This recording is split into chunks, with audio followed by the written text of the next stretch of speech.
Does God use the royal we in Genesis 1:26?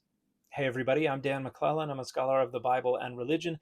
And in a recent video, I responded to a rather misguided attempt to try to demonize people who use singular they, them pronouns by insisting that in the Bible, demons identify themselves with the pronouns we, us, or they, them. And that is not only inaccurate, but also entirely unrelated to singular they, them pronouns. But in the comments sections, I had a number of people either commenting that or asking if Genesis 1:26 has God using the singular we, the royal we pronoun. And the reality is that no, God is not using the royal we. God is not referring to themselves with a singular we. Genesis 1:26 has the single God of Israel talking to the other gods of the divine council. So the word Elohim in Vayomer Elohim at the beginning of the verse is singular. The verb is singular. This is just representing a single deity speaking. And the deity says, let us make humanity in our own image according to our own likeness. And this is what's called a cohortative verb. It is a first person plural command or imperative. It would be like if I said to my family, let us go fishing.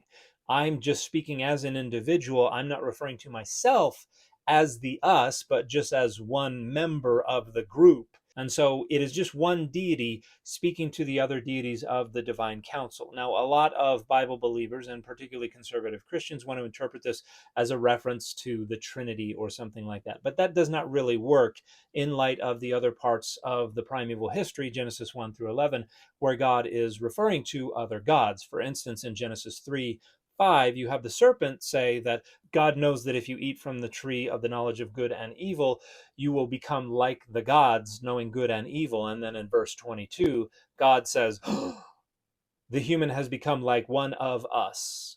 So this means one of the gods. And then in Genesis 6, there are references to the B'nai Elohim, the children of God. And this is probably a conventional idiom from Hebrew where you refer to the member of a class or a group as a son or daughter of that class or group. And then we also have let us go down in Genesis 11, verse 7, the story of the Tower of Babel. But I just want to share some of the scholarship that makes clear it is the scholarly consensus that Genesis 1:26 has God speaking to the other gods of the divine council. Here is a segment from Ron Hendel's recent Anchor Yale Bible commentary on Genesis 1 through 11. Against this backdrop, the us in God's speeches in Genesis 1 through 11 is best understood as referring to the divine assembly, so most commentators.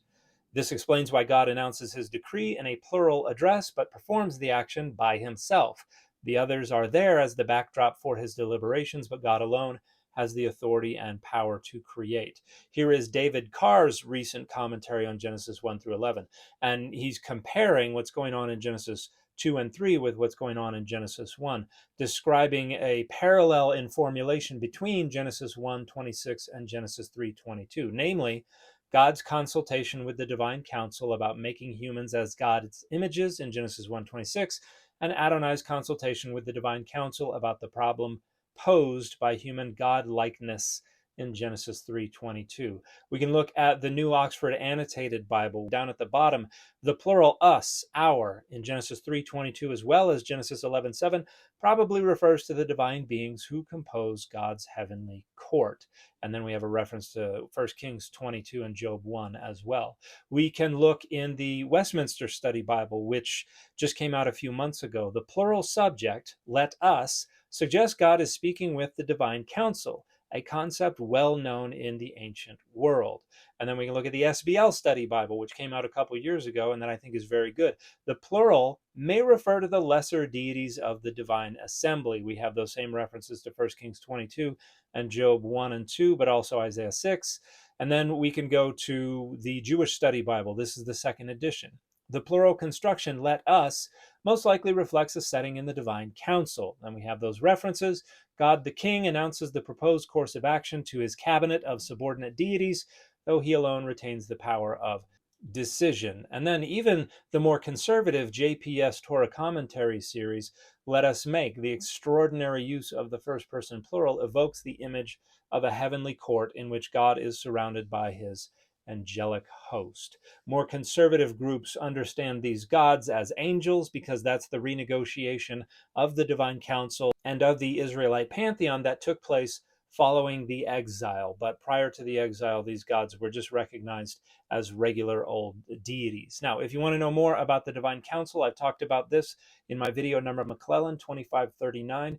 We've also got an episode of the Data Over Dogma podcast that came out on May 22nd, 2023, entitled So Many Gods, that talks about the divine council as well as Psalm 82. And if you go to mcclellan.org, I've also got an online class on the divine council that is available for purchase. So once again, Genesis 1:26 is not the royal we. It's certainly not a reference to the Trinity. It is God using the cohortative, a first person plural imperative, to explain to the gods of the divine council what the plan is.